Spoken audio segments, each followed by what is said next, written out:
जय हिंद साथियों। 12 दिसंबर का आज का सबसे पहला डेली करंट अफेयर्स आप सभी के सामने रहा। हिमाचल प्रदेश के हाल ही में 15वें मुख्यमंत्री कौन बने हैं? Who has become the 15th chief minister of Himachal Pradesh? तो फ्रेंड्स, इनका नाम है सुखविंदर सिंह सुक्खू। क्या नाम है इनका? सुखविंदर सिंह सुक्खू। हर जगह इनके नाम में सुख लगा हुआ है। अब हिमाचल प्रदेश में सुख आ गया है, ऐसे आप याद रखोगे तो इनका नाम याद रहेगा। क्या याद रखना आपको? हिमाचल प्रदेश में नए सुख आ गए हैं। ठीक है दोस्तों, हिमाचल प्रदेश में जो विधानसभा के चुनाव हुए हैं वो 14th नंबर के थे। अभी हाल ही में 14वीं विधानसभा में चुनाव हुए। अब आपसे एग्जाम में क्वेश्चन ये पूछा जा सकता है, हिमाचल प्रदेश में टोटल सीटें कितनी हैं? तो टोटल 68 सीट है। कितनी सीटें हैं? 68। और देखिए, बहुमत के लिए इसमें जो आंकड़ा चाहिए था वो था 35। 68 का आधा करेंगे तो 34 होगा और 1 प्लस वही बहुमत कहलाता है। लेकिन कांग्रेस को मिल गई 40 विधानसभा सीटें, इसलिए अब कांग्रेस सरकार बनाएगी। अब आपसे ये भी पूछा जा सकता है कि डिप्टी मिनिस्टर कौन थे, डिप्टी चीफ मिनिस्टर कौन बने? तो इनका नाम है मुकेश अग्निहोत्री। क्या नाम है इनका? मुकेश अग्निहोत्री नाम है। दोस्तों, यहां पे हिमाचल प्रदेश की बात आ रही है तो मैं आपको हिमाचल प्रदेश के लोकेशन को दिखा देता हूं। तो ये देखिए आप, ये है हिमाचल प्रदेश का लोकेशन। ठीक है, अब ये यहां पर देखिए पंजाब है, यहां पर देखिए उत्तराखंड है और ये है हरियाणा। 3 राज्यों के साथ इसकी सीमा छूती है। इसके अलावा यहां पर लद्दाख, यूटी है, केंद्र शासित प्रदेश है, और जम्मू एंड कश्मीर, 2 केंद्र शासित प्रदेश हिमाचल प्रदेश की सीमा को छूते हैं। यहां पर जो आप रेखा देख रहे हैं ना, ये ट्रॉपिक ऑफ कैंसर है। ठीक है, कैंसर जो कर्क रेखा है भारत के 8 राज्यों से होकर गुजरती है। मित्र पर गमछा झार, मित्र पर गमछा झार। तो इस ट्रिक से 8 राज्यों के नाम आप याद कर सकते हो। मिजोरम, मी से क्या हो जाएगा? मिजोरम और त्रिपुरा। ठीक है, पा से पश्चिम बंगाल, रा से राजस्थान, का से गुजरात, मा से मध्य प्रदेश, छा से छत्तीसगढ़ और झार से झारखंड। 1 2 3 4 5 6 7। एक और कौन सा राज्य मैंने मिस कर दिया? ठीक है, नहीं, एक ये। तो 8 राज्यों के साथ सीमा गुजरती है। देखिए फ्रेंड्स, हिमाचल प्रदेश की बात आ रही है तो हिमाचल प्रदेश की कैपिटल 2 है, एक धर्मशाला, एक शिमला है। जो शिमला है वह एक समर कैपिटल है। कौन सी कैपिटल है? समर, ग्रीष्मकालीन राजधानी है, और विंटर कैपिटल धर्मशाला है। अभी देखिए प्रेजेंट में गवर्नर कौन है? राजेंद्र विश्वनाथ आर्लेकर। इस राज्य की स्थापना 1971 में हुई है और इसका स्टेट एनिमल है हिम तेंदुआ।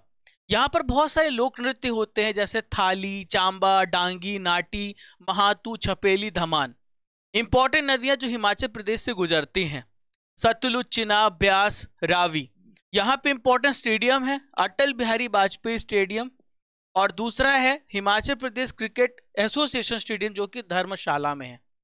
दोस्तों, हिमाचल प्रदेश की बात आई है तो कुछ महत्वपूर्ण फैक्ट्स हिमाचल प्रदेश से रिलेटेड। देश का पहला एलपीजी सक्षम और धूम्रपान मुक्त राज्य हिमाचल प्रदेश है। हिमालयन प्राणी संग्रहालय सोलन में है, उत्तर भारत का सबसे पहला, यह अभी हिमाचल प्रदेश में खोला गया है। हिमाचल प्रदेश भारत का पहला ऐसा स्टेट है जहां पर आपको हर घर में एलपीजी कनेक्शन मिल जाएगा। अभी हाल ही में मैंने आपको श्याम शरण नेगी जी के बारे में बताया था, हाल ही में उनका निधन हुआ है। भारत के सबसे पहले वोटर है और उनका संबंध हिमाचल प्रदेश से। विश्व का सबसे ऊंचा जो वोटिंग सेंटर है वो ताशी गंग हिमाचल प्रदेश में। भारत का सबसे पहला स्टेट जिसने ड्रोन पॉलिसी को लॉन्च किया, लागू किया, यह है हिमाचल प्रदेश। दोस्तों, मैं आप सभी का राजा गुप्ता डेली करंट अफेयर्स पढ़ाता हूं। आप सभी छात्र वीरों का पुनः से स्वागत है। दोस्तों, 12 दिसंबर के करंट अफेयर्स को पढ़ रहे हैं जो कि भारत के सभी एग्जाम्स के लिए जरूरी है। यहां पर आपको इस क्लास में स्पेशल स्टैटिक जीके मिलता है हर सब्जेक्ट का। और दोस्तों, डेली करंट अफेयर्स का आपका टेस्ट भी होता है डेली, क्लियर? और ये कहीं पे भी नहीं होता है कि वहीं पे पढ़ा और उसी समय टेस्ट दे लिया, ताकि आपका कंसंट्रेशन बना रहे। और 200 से 300 जानकारी मात्र 25 से 30 मिनट में। यह है करंट अफेयर्स की ब्रह्मास्त्र क्लास। दोस्तों, आप सभी के लिए ऊर्जावान पंक्ति जिंदगी में हम कुछ नया इसलिए भी नहीं कर पाते क्योंकि हमें लगता है कि दूसरे नहीं कर सकते तो हम कैसे कर सकते हैं। दोस्तों एग्जाम्पल बनो, उदाहरण बनो कि लोग कहे देखो वो फला व्यक्ति उसने कर दिखाया, तुमको लोग कॉपी करें। समझे? शुरुआत करने पे थोड़ी मुश्किलात तो आती हैं, लेकिन जैसे जैसे इंसान सफल होता है तो भीड़ उसी के पीछे चली आती है। आइए देखते क्वेश्चन नंबर 2। कर्नाटक के मंदिरों में होने वाली सलाम आरती, इसका नाम बदला गया है। तो सलाम आरती का नाम बदलकर अब इसे संध्या आरती किया गया है। क्या कारण है मैं आपको समझाता हूं। कर्नाटक के बहुत सारे मंदिरों में जो आरती होती है अब उसका नाम संध्या आरती होगा, ना कि सलाम आरती होगा।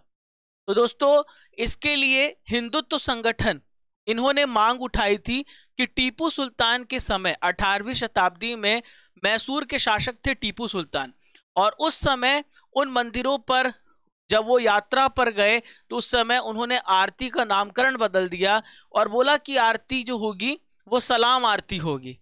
अब इसी का विरोध किया हिंदू संगठन ने, अब इसका नाम बदलकर सलाम आरती कर दिया गया है।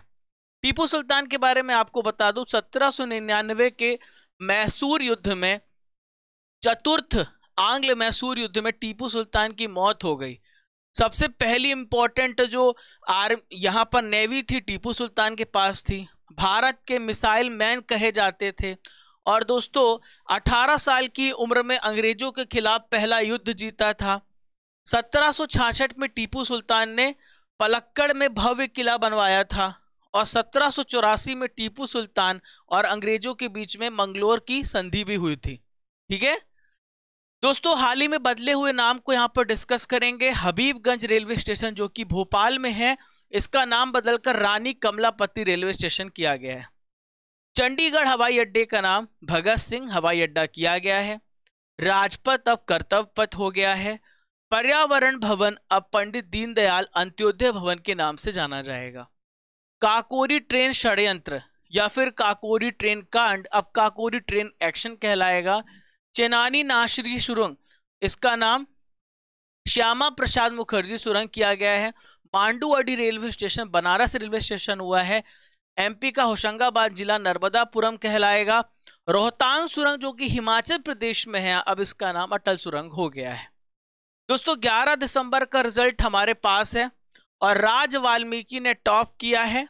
ठीक है, राज वाल्मीकि ने टॉप किया है। वापस से टॉपर अजय विश्वकर्मा सेकेंड, बादल थर्ड, अमित सिंह राजपूत यहां पर फोर्थ है, मोहम्मद आदिल फिफ्थ है। वेल डन, लगे रहिए। दोस्तों ये सारा जो टेस्ट होता है डेली होता है, डेली हर विषय का टेस्ट होता है। डेली करंट अफेयर्स का फ्री टेस्ट होता है आपके क्रेजी जीके ट्रिक एप्लीकेशन पर। हाल ही में पीएम मोदी ने किस राज्य में 6वीं वंदे भारत ट्रेन को हरी झंडी दिखाई है? तो दोस्तों हाल ही में 6वीं वंदे भारत ट्रेन महाराष्ट्र राज्य में चलाई गई। ठीक है, ये जो ट्रेन है नागपुर को बिलासपुर से कनेक्ट करेगी। बिलासपुर छत्तीसगढ़ में है, नागपुर महाराष्ट्र में है। ठीक है दोस्तों, महाराष्ट्र में 2 वंदे भारत एक्सप्रेस हैं। इसके पहले मुंबई से अहमदाबाद वंदे भारत एक्सप्रेस चलाई गई थी। देखिए सरकार का लक्ष्य है अगले साल यानी 2023 तक जब 75वां, यहां पर देखिए 75 वंदे भारत एक्सप्रेस ट्रेन चलाने का हमारा संकल्प है। अगले साल स्वतंत्रता दिवस जब मनाएंगे हम, तो 75 वंदे भारत ट्रेन चलाने का संकल्प है, ऐसा प्रस्ताव है। क्लियर? चलिए, वनडे क्रिकेट में सबसे तेज दोहरा शतक लगाने का रिकॉर्ड किसने बना लिया है? तो वनडे क्रिकेट में सबसे तेज दोहरा शतक हाल ही में लगाया है ईशान किशन ने। ठीक है, किसने लगाया है? ईशान किशन ने। 10 दिसंबर 2022 को बांग्लादेश के चट्टोग्राम में मैच खेला गया। मात्र 126 गेंद में इन्होंने डबल सेंचुरी मार दी है। दोस्तों इसके पहले ये रिकॉर्ड क्रिस गेल के नाम था, जो कि वेस्ट इंडीज के प्लेयर हैं। इन्होंने 138 गेंद में दोहरा शतक लगाया था। दोस्तों ईशान किशन इसके अलावा सबसे कम उम्र के ऐसे खिलाड़ी हैं जिन्होंने दोहरा शतक लगाया है। 24 साल के हैं, 145 दिन के हैं और इन्होंने दोहरा शतक लगाया है।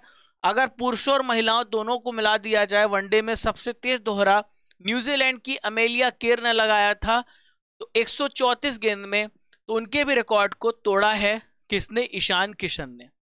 देखिए यहां पर वनडे में दोहरा शतक सबसे पहला सचिन तेंदुलकर ने लगाया था। सचिन तेंदुलकर ने 200 रन मारे थे और ग्वालियर में 2010 में साउथ अफ्रीका के खिलाफ। रोहित शर्मा, इसके बाद फिर रोहित शर्मा ने स्टार्ट किया 2014 में 264, अब तक का सर्वश्रेष्ठ है। 3 बार दोहरा शतक रोहित शर्मा ने मारा है। तो यहां पर पूरे प्लेयर हैं, आप स्क्रीनशॉट ले सकते हैं। हर एक को डिस्कस नहीं कर सकता, डिटेल में आप लोगों के लिए बहुत सारी लाता हूं ताकि आपका कोई भी जानकारी छूटे ना। हाल ही में सुलोचना चावड़ का निधन हो गया, वह कौन थी? तो सुलोचना चावड़, देखिए दोस्तों, ये थी लावड़ी गायिका। लावड़ी गायिका थी, इनका हाल ही में निधन हो गया है। ऐसे प्रश्न बहुत पूछे जा रहे हैं, जो म्यूजिशियन है, जो सिंगर हैं, तो आप याद रखना। देखिए इनका संबंध कहां से है? महाराष्ट्र राज्य से है और इन्हें पद्मश्री पुरस्कार से सम्मानित किया जा चुका है 2022 में, इसलिए बहुत इंपॉर्टेंट हो जाता है। पद्मश्री भारत का चौथा सर्वोच्च नागरिक सम्मान है। सबसे पहला भारत रत्न, फिर पद्म विभूषण, तीसरा पद्म भूषण और चौथा है पद्मश्री। दोस्तों लावड़ी समर्दनी, लावड़ी की रानी कही जाती हैं कौन? आपके सुलोचना चावड़। ठीक है, क्लियर? ये महाराष्ट्रीयन संगीत शैली में सबसे प्रसिद्ध गायकों में से एक है। आज की नॉलेज की फैक्ट्री में हम यहाँ पर यूनेस्को विश्व धरोहर स्थल को कंटिन्यू करेंगे। हमने कल पार्ट फर्स्ट पढ़ा था। तो पहला है फतेहपुर सीकरी, जो कि 1986 में घोषित किया गया यूपी में। गोवा का चर्च गोवा में है। हम्पी के स्मारक, वेरी वेरी इंपॉर्टेंट, कर्नाटक में है, 1986 में इसे घोषित किया गया। खजुराहो का मंदिर एमपी में है, 1986 में। एलिफेंट्स की गुफाएं महाराष्ट्र में है, 1987 में। महान चोल मंदिर तमिलनाडु में है। पट्टकल के स्मारक कर्नाटक में है। सुंदरवन नेशनल पार्क पश्चिम बंगाल में है। नंदा देवी और फूलों की घाटी राष्ट्रीय उद्यान उत्तराखंड में है। यहां से आपका 1 से 2 नंबर तो पक्का है। भारत में 40 यूनेस्को साइट है। लगभग मैंने आपको 25 से 30 बता दिए हैं, कल भी बताए थे, अभी बचा हुआ फिर हम आगे भी डिस्कस कर लेंगे। अब एक इंपॉर्टेंट क्वेश्चन आ जाता है, दुनिया का सबसे मजबूत पासपोर्ट सूची 2022 जारी की गई और भारत की रैंक क्या है? तो फ्रेंड्स भारत की रैंक है 87। भारत अभी देखिए कुछ महीने पहले इसकी रैंक जारी की थी, तब भी भारत 87 पे था, आज भी भारत 87 पे। लेकिन जापान की पोजीशन बदल गई है। जापान की जगह अब यूएई पहले स्थान पर आ गया है और जापान 24वें स्थान पर पहुंच गया है। क्लियर है? यूएई के बाद नंबर आता है जर्मनी का, फिर स्वीडन का, फिर फिनलैंड का, फिर लग्जमबर्ग का। ठीक है, स्पेन और फ्रांस का ये स्थान। पाकिस्तान 94 प्लेस पर है और ये जो रिपोर्ट होती है हेनले एंड पार्टनर्स के द्वारा जारी किया जाता है। शुरुआत में जापान का पासपोर्ट दुनिया का सबसे बेस्ट पासपोर्ट था, लेकिन अब ये 24th प्लेस पर पहुंच गया है। देखिए फ्रेंड्स, मैं आपको बता देता हूं महत्वपूर्ण सूचकांक भारत से रिलेटेड। ग्लोबल हंगर इंडेक्स में भारत का स्थान 107 है। ग्लोबल इनोवेशन इंडेक्स में भारत 40वें स्थान पर है। वर्ल्ड प्रेस फ्रीडम इंडेक्स में भारत 150वें स्थान पर है। वर्ल्ड हैप्पीनेस इंडेक्स में भारत 136वें स्थान पर है। वैश्विक लैंगिक अंतर सूचकांक में भारत 135 प्लेस पर है। पर्यावरण प्रदर्शन सूचकांक में 180 और वर्ल्ड कॉम्पिटिटिव इंडेक्स में भारत 37 प्लेस पर है। ये भारत से रिलेटेड डाटा है, स्क्रीनशॉट ले सकते हैं। PDF is available on Crazy GK Trick application and it will be also available on Telegram। हाल ही में मानव अधिकार दिवस मनाया गया। कब मनाया गया मानव अधिकार दिवस? When is Human Rights Day celebrated? तो 10 दिसंबर को मानव अधिकार दिवस मनाया गया है। क्लियर? 11 दिसंबर को यूनिसेफ डे मनाया जाता है। कौन सा डे मनाया जाता है? यूनिसेफ डे मनाया जाता है। और 9 दिसंबर को अंतरराष्ट्रीय भ्रष्टाचार के खिलाफ दिवस मनाया जाता है। और 6 दिसंबर को कौन सा दिवस मनाया जाता है बताइए कमेंट बॉक्स पर? विजय दिवस मनाया जाता है। कौन सा दिवस? विजय दिवस। दोस्तों हर साल 10 दिसंबर को मानव अधिकार दिवस के रूप में मनाया जाता है। क्लियर? ठीक है। और देखिए यहाँ पे विजय दिवस 16 दिसंबर होगा। भारत 16 दिसंबर को विजय दिवस मनाता है, इसको 16 करिए। ठीक है। तो हर साल 10 दिसंबर को वर्ल्ड ह्यूमन राइट्स डे मनाया जाता है। अब देखिए आपसे थीम पूछ लिया जाता है, तो थीम है dignity, freedom and justice for all. 1948 में यूनाइटेड नेशन जनरल असेंबली के द्वारा इसकी घोषणा की गई थी और 1950 से हर साल मनाया जाने लगा। चलिए अगला प्रश्न, फेडरल रिजर्व बैंक की प्रथम उपाध्यक्ष हाल ही में कौन बनी है? Who has become the first vice president of Federal Reserve? तो ये बनी है सुष्मिता शुक्ला। कौन बनी है? सुष्मिता शुक्ला, जो कि भारतीय मूल की हैं। तो फेडरल रिजर्व बैंक की पहली उपाध्यक्ष भारतीय मूल की सुष्मिता शुक्ला बनी है। इसके अलावा उपाध्यक्ष के अलावा सीईओ, चीफ ऑपरेटिंग ऑफिसर भी नियुक्त की गई हैं और इस प्रतिष्ठित केंद्रीय बैंक की दूसरी सबसे बड़ी अधिकारी हैं। क्या नाम है इनका? Sushmita Shukla. Federal reserve bank की बात करें तो दोस्तों ये केंद्रीय बैंक है, सेंट्रल बैंक है अमेरिका का। जैसे भारत में सेंट्रल बैंक आरबीआई है, रिजर्व बैंक ऑफ इंडिया है, उसी प्रकार से अमेरिका का ये केंद्रीय बैंकिंग सिस्टम है। क्लियर? इसे क्या फेड भी कहा जाता है, इसे फेड भी बोला जाता है। और इसकी स्थापना 1913 23 दिसंबर को हुई है। दोस्तों यहां पे बात हमने केंद्रीय बैंक की है, तो दुनिया के जितने भी इंपॉर्टेंट सेंट्रल बैंक्स हैं उसके नेम जानते हैं, उनके अध्यक्ष जानते हैं। सबसे पहले तो मैं अपने देश भारत की बात करूंगा। शक्तिकांत दास भारत के 25वें आरबीआई गवर्नर है। ठीक है। संयुक्त राज्य अमेरिका, जिसे हम फेडरल रिजर्व बैंक बोलते हैं, जेरोम पावेल इसके अध्यक्ष हैं। जापान का जो सेंट्रल बैंक है इसे बोला जाता है bank of Japan. Haruhiko Kuroda ये जापान के। चीन का है people's bank of China, Yi Gang इसके अध्यक्ष। United Kingdom bank of England, Andrew Bailey. और बहुत इंपॉर्टेंट है यूरोपीय यूनियन, आप याद रखना, यूरोपीय केंद्रीय बैंक क्रिस्टीना लगार्ड, ये आप याद रखना, ये इंपॉर्टेंट है। भारत के पहले कार्बन न्यूट्रल फॉर्म का उद्घाटन किस राज्य में किया गया? तो भारत का पहला कार्बन न्यूट्रल फॉर्म केरल राज्य में खोला गया।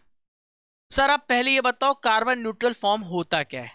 तो इसका मतलब होता है जहां पर कार्बन की इमिशन जीरो है। क्लियर? कार्बन जो निकलता है, कार्बन का उत्सर्जन जहां पे जीरो हो, उससे बोला जाता है कार्बन न्यूट्रल फॉर्म। दोस्तों केरल के चीफ मिनिस्टर हैं पिनराई विजयन। इन्होंने 10 दिसंबर 2022 को एर्नाकुलम जिले के अलुवा में केरल के राज्य बीज फार्म का उद्घाटन किया है और भारत का ऐसा पहला फॉर्म है जो कार्बन न्यूट्रल है। दोस्तों भारत के पहले की बात की है तो 2022 में भारत में जो भी प्रथम हुआ है उसको मैं बताने वाला हूं। तो विश्व का सबसे बड़ा सफारी पार्क गुरुग्राम हरियाणा में खोला गया है। भारत का पहला लिथियम सेल निर्माण करने वाला प्लांट तिरुपति आंध्र प्रदेश में बनाया गया है। भारत का पहला वर्चुअल स्कूल दिल्ली में बनाया गया है। भारत का पहला नाइट सफारी यानी रात में आप सफारी कर सकते हो, लखनऊ में है। भारत का पहला जिला जो कार्यात्मक रूप से साक्षर है वो है मंडला, मध्य प्रदेश। चलिए, हाल ही में अर्थशॉट 2022 का जो पुरस्कार है किस भारतीय स्टार्टअप को प्रदान किया गया? तो अर्थशॉट 2022 का जो पुरस्कार है खेती स्टार्टअप है, इसको मिला है 2022 का। दोस्तों ये कहां पर है? खेती तेलंगाना में है स्टार्टअप, और इस साल का इसे प्रतिष्ठित अर्थ शॉट पुरस्कार मिला है। दोस्तों 5 विजेता हैं, उनमें से एक है खेती। क्योंकि भारत का है इसलिए भारत का बता रहा हूं। तो खेती ने प्रोटेक्ट एंड रिस्टोर नेचर श्रेणी में पुरस्कार जीता है, 1 मिलियन पाउंड पुरस्कार जीता है। और अर्थ शॉट पुरस्कार जो है ब्रिटेन के द्वारा दिया जाता है, प्रिंस विलियम्स के द्वारा स्थापित किया गया था। इसे बोला जाता है इको पुरस्कार, यानी पर्यावरण क्षेत्र से संबंधित पुरस्कार है। अर्थ शॉट नाम से ही स्पष्ट है। चलिए दोस्तों, करंट अफेयर्स तो खत्म हो गया, लेकिन रसमलाई तो आएगी, यानी 2022 के इंपॉर्टेंट प्रश्नों को मैं आपके लिए डिस्कस करने वाला हूं। फॉर्च्यून इंडिया रिच लिस्ट 2022 में भारत के सबसे अमीर व्यक्ति कौन बने हैं? गौतम अडानी। किस राज्य के द्वारा 100 दिन की शहरी रोजगार गारंटी योजना शुरू की गई? राजस्थान राज्य के द्वारा। विश्व आत्महत्या रोकथाम दिवस कब मनाया गया? हर साल 10 सितंबर को मनाया जाता है। शंकराचार्य स्वामी स्वरूपानंद सरस्वती का निधन हुआ एमपी के किस स्थान से आते हैं? नरसिंहपुर से। वर्षा जल संचयन योजना किस राज्य में शुरू की गई? उड़ीसा राज्य में। कहां पर? उड़ीसा राज्य में। चलिए दोस्तों, आपने जो भी करंट अफेयर्स पढ़ा है, अब आपका होगा टेस्ट। तो चलिए देखते हैं 10 में 10 कौन लाएगा। कमेंट बॉक्स पे कमेंट रुकने नहीं चाहिए। अंतरराष्ट्रीय पर्वत दिवस कब मनाया जाता है?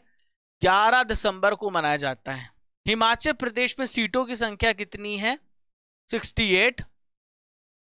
सबसे पहला दोहरा शतक किस खिलाड़ी ने लगाया था? वो है सचिन तेंदुलकर। ठीक है। अच्छा, एक सीख देना चाहता हूं। 2010 तक, मतलब लगभग 50 साल 100 साल की क्रिकेट हो चुकी थी अंतरराष्ट्रीय, और किसी व्यक्ति ने नहीं सोचा था कि दोहरा शतक कभी लगेगा, पॉसिबल है भी कि नहीं। लेकिन जब सचिन तेंदुलकर ने दोहरा शतक लगाया, उसके बाद पिछले 10 साल में लगभग 10 बार दोहरे शतक लगाए जा चुके हैं। इससे क्या सीख मिलती है? जब तक कोई काम कोई व्यक्ति कर नहीं लेता, तब तक लोगों को विश्वास नहीं होता कि यह काम किया जा सकता है। उसके बाद बहुत सारे लोगों ने शतक लगाया, वीरेंद्र सहवाग ने लगा दिया, हर साल लगने लगे। ऐसा क्यों? क्योंकि लोगों का माइंडसेट बदल जाता है, फिर उन्हें लगता है यह भी किया जा सकता है। इसी प्रकार से जब तुम पहला नया काम करोगे तो हो सकता है तुम्हें लगे कि अब तक किसी ने नहीं किया। वही मौका है इतिहास के स्वर्णिम अक्षरों में लिखाने का अपना नाम, क्योंकि तुम कर सकते हो। पट्टकल के स्मारक किस राज्य में है? कर्नाटक में है। किस देश की सबसे पहली मजबूत पासपोर्ट सूची है? तो पासपोर्ट सूची जारी की गई तो सबसे most important strong passport UAE का है। ग्लोबल इनोवेशन इंडेक्स में भारत की रैंक क्या है? तो भारत इसमें 40 स्थान पर है। फेडरल रिजर्व बैंक किस देश का केंद्रीय बैंक है? अमेरिका का। जियांग ज़ैमिन किस देश के पूर्व राष्ट्रपति जिनका निधन हो गया? तो चीन के राष्ट्रपति हैं। हम्पी का स्मारक किस राज्य में है? हम्पी का स्मारक कर्नाटक में है। वर्ल्ड एड्स डे कब मनाया जाता है? 1 दिसंबर को मनाया जाता है। 2 दिसंबर को कौन सा दिवस? Computer literacy day. 3 दिसंबर को मृदा दिवस मनाया जाता है। कौन सा दिवस मनाया जाता है? मृदा दिवस। अंतरराष्ट्रीय दिव्यांग दिवस। मृदा दिवस 5 दिसंबर को। और 4 दिसंबर को नौसेना दिवस मनाया जाता है। याद रखना सभी इंपॉर्टेंट पॉइंट। ठीक है, चलो दोस्तों, 11 दिसंबर को आपका वीकली करंट अफेयर्स का रिवीजन और टेस्ट होता है। अगर आपने नहीं दिया जाकर के देख लेना, बुलेट की तरह 20-25 मिनट में मैंने पूरे क्वेश्चन सफा कर दिए।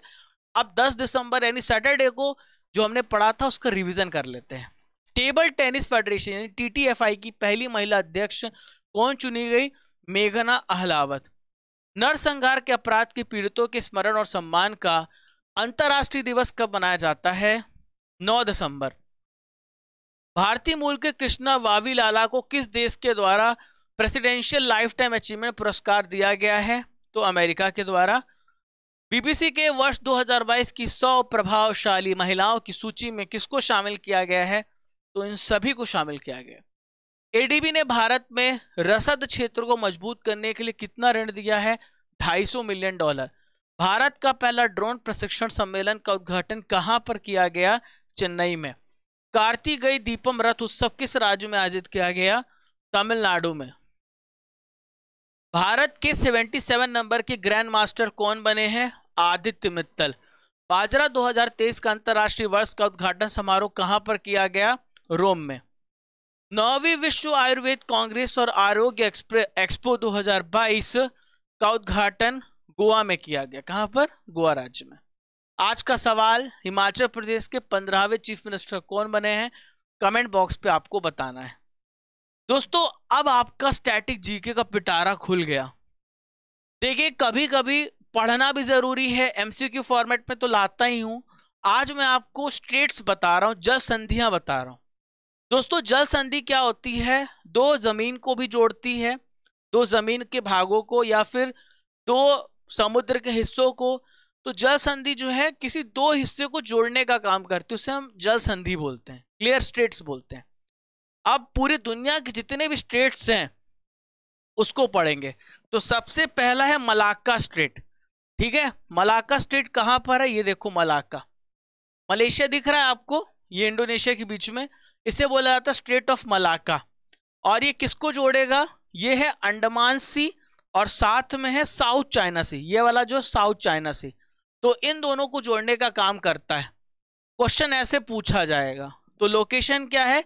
इंडोनेशिया मलेशिया के बीच में। चलो दूसरा स्ट्रेट है जिसे हम बोलते हैं पाक स्ट्रेट। पाक स्ट्रेट देखो आप, ये पाक स्ट्रेट आप देख पा रहे हो। तो पाक स्ट्रेट जो है पाक बे और बे ऑफ बंगाल, इंडिया श्रीलंका के बीच में है ये पाक स्ट्रेट। जो गल्फ ऑफ मन्नार है, मन्नार की खाड़ी, श्रीलंका और इंडिया के बीच में है। फिर है सुंडा स्ट्रेट, काफी क्वेश्चन पूछा गया है। तो सुंडा स्ट्रेट देखिए, ये सुंडा स्ट्रेट, सुंडा स्ट्रेट जावा सी और इंडियन ओशन को जोड़ता है। कहां पर है? इंडोनेशिया में, ठीक है। आगे बढ़ूं मैं, चलो। चौथा है यूकाटान स्ट्रेट। तो यूका स्ट्रेट जो स्ट्रेट है गल्फ ऑफ मैक्सिको और कैरेबियन सी को जोड़ता है। और कहां पर है? मैक्सिको क्यूबा में है। ये गल्फ ऑफ मैक्सिको है, ठीक है, गल्फ ऑफ मैक्सिको है, ये आप देखिए। और यहां पर है कैरेबियन सी और ये है यूकाटान चैनल, दोनों को आपस में जोड़ रहा है। नेक्स्ट है मैसीना स्ट्रेट। मैसीना स्ट्रेट, ये है मैसीना स्ट्रेट, भूमध्य सागर में, भूमध्य सागर को आपस में जोड़ता है। लोकेशन इटली और सिसिली में है। नेक्स्ट है ओट्रांटो स्ट्रेट, ये है ओट्रांटो स्ट्रेट, ये आप देखिए, ये एड्रियाटिक सी को जोड़ता है और यहां पे आयोनियन सी है। एड्रियाटिक सागर और आयोनियन सागर को जोड़ता है, इटली के पास है और अल्बानिया में है। नेक्स्ट है बाबेल मेंडेब स्ट्रेट। बाबेल बहुत इंपॉर्टेंट है, जो लाल सागर देख रहे हो और अडान, गल्फ ऑफ अडान, अडान की खाड़ी आपस में जोड़ता है। लोकेशन है यमन एंड जिबूती, ये जिबूती है, ठीक है। चलो आगे बढ़ूं मैं।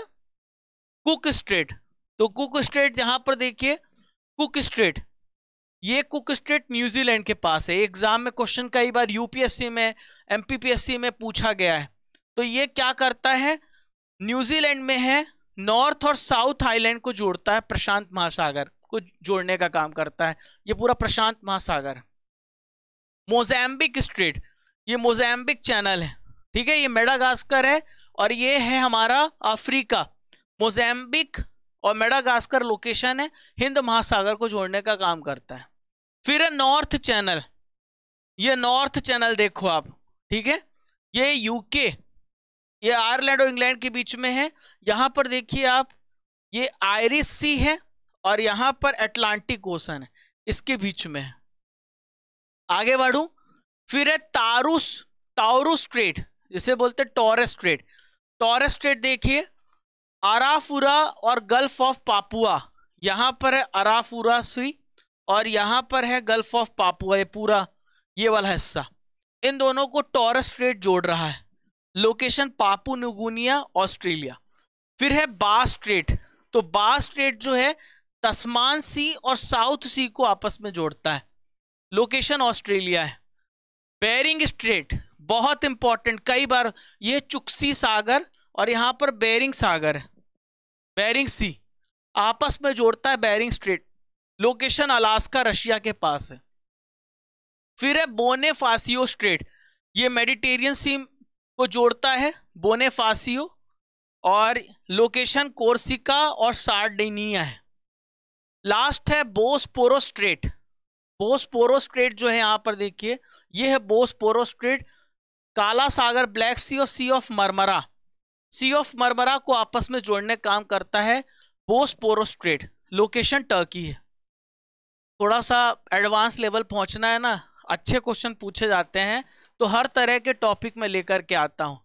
तो कैसा लगा आज का आपको स्टैटिक जीके का पिटारा? कुछ लगा दिमाग में, कुछ वाइब्स आई? कल भी ऐसे और अच्छे, मतलब इसी प्रकार से आपको वैरायटी मिलती रहेगी कुछ ना कुछ। ठीक है दोस्तों, हमारे क्रेजी जीके ट्रिक एप्लीकेशन पर आपको Indian geography, world geography, polity, mathematics, history, reasoning सबका कोर्स मिलेगा।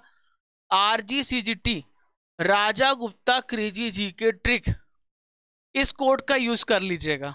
ठीक है, कोड यूज करेंगे तो आपको मैक्सिमम डिस्काउंट मिल जाएगा PDF में, कोर्सेस में, जो भी आप लेना चाहते हैं। इसके अलावा दोस्तों आप टेलीग्राम को ज्वाइन कर लीजिएगा, वहां पे अपडेट मिलता है। पटवारी का कोर्स हमने आपके लिए बनाया है जिसमें सभी विषय कवर कराए जाएंगे, वहां भी कोड यूज कर लीजिएगा। हर एक प्रोडक्ट पर राजा गुप्ता क्रेजी जीके ट्रिक ये कोड लगता है। रूट एप्लीकेशन पर भी जो कोर्स है वहां भी RGCGT कोड लगा लीजिएगा, तो वहां भी आपको मैक्सिमम डिस्काउंट मिल जाएगा, क्योंकि आप मेरी डेली क्लास देखते हैं। आप हमें फॉलो कर सकते हैं, हम आपको इंस्टाग्राम में मिल जाएंगे, हम आपको फेसबुक में मिल जाएंगे, हम आपको टेलीग्राम पर मिल जाएंगे। इस नाम से सर्च कर लेना। कई लोग बोलते हैं सर मिला नहीं, जुड़ नहीं पा रहे हैं, तो सर्च कर लेना @ लगा के, तो हम आपको वहां मिल जाएंगे।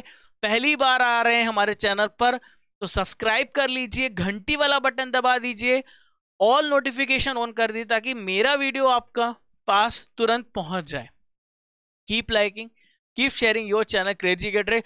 और आपको अपनी फैमिली बढ़ानी है, don't forget to share and subscribe. जय हिंद, जय भारत। जब तक तोड़ेंगे नहीं तब तक छोड़ेंगे नहीं। खुश रहिए, मुस्कुराते रहिए।